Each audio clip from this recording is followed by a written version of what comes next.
In the quiet village of Omodara, nestled in the southern region of Nigeria, 18-year-old Miracle Okonkwo, known affectionately as Mirah, was the brightest student at Omodara Secondary School.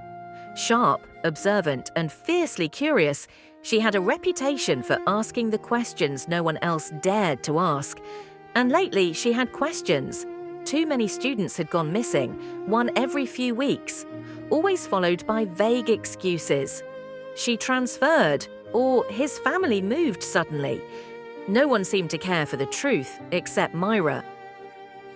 One evening, after classes ended and the compound had mostly emptied, Mirah lingered behind. As she walked past the principal's office, she noticed something unusual.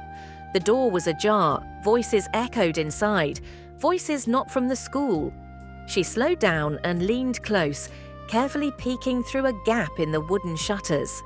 What she saw made her blood turn cold. Her principal, Mr. Adegoe, a man deeply respected by the community, was inside with two strangers dressed in dark suits. Their conversation was quiet but clear enough. Mirah pulled out her phone and hit record. That night, Mirah couldn't sleep. She replayed the audio again and again. It was proof. Real, undeniable evidence. But telling someone wasn't enough. She needed to see the operation herself. She had to know where the children were and gather more proof. Guided by instincts and something unexplainable inside her, she packed her phone, flashlight, and a scarf and followed a narrow trail behind the school compound into the forest. A few yards in, she found muddy tire tracks leading deeper. She followed them for almost an hour, careful not to step on dry leaves or break twigs. The bush grew thicker. The air smelled of petrol and sweat. Then she heard it. Metal doors clanging, whispers and muffled cries. Crouching behind a fallen tree, she saw them.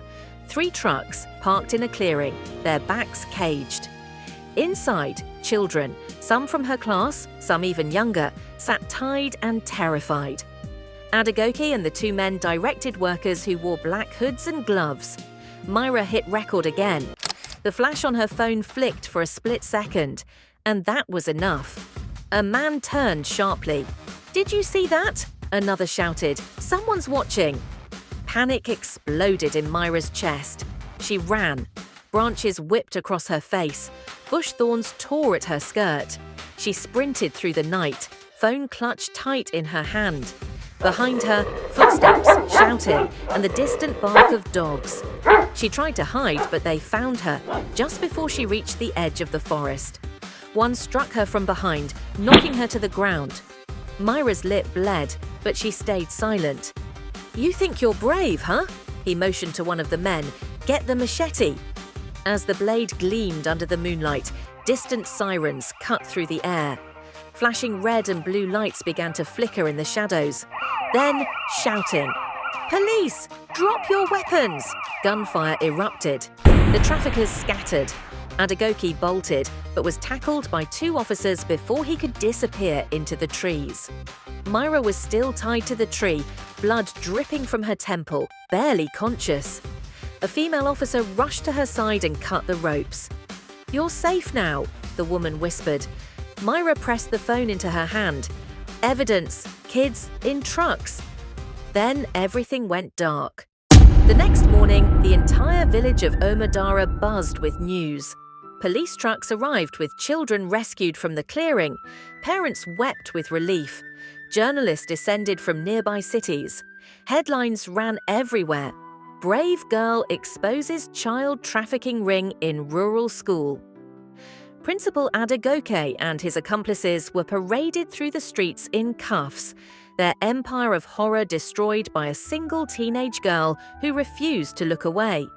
Mirah recovered slowly, wrapped in love and admiration from the people who once thought she was just a quiet, smart schoolgirl.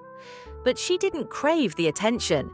The day she returned to school, students cheered, teachers clapped. She only nodded and walked past them, back to her seat, back to her books. But nothing would ever be the same again. She had faced death, she had faced evil, and survived. Her name would be remembered in Omodara forever, not just as Miracle, but as Mirah the Brave.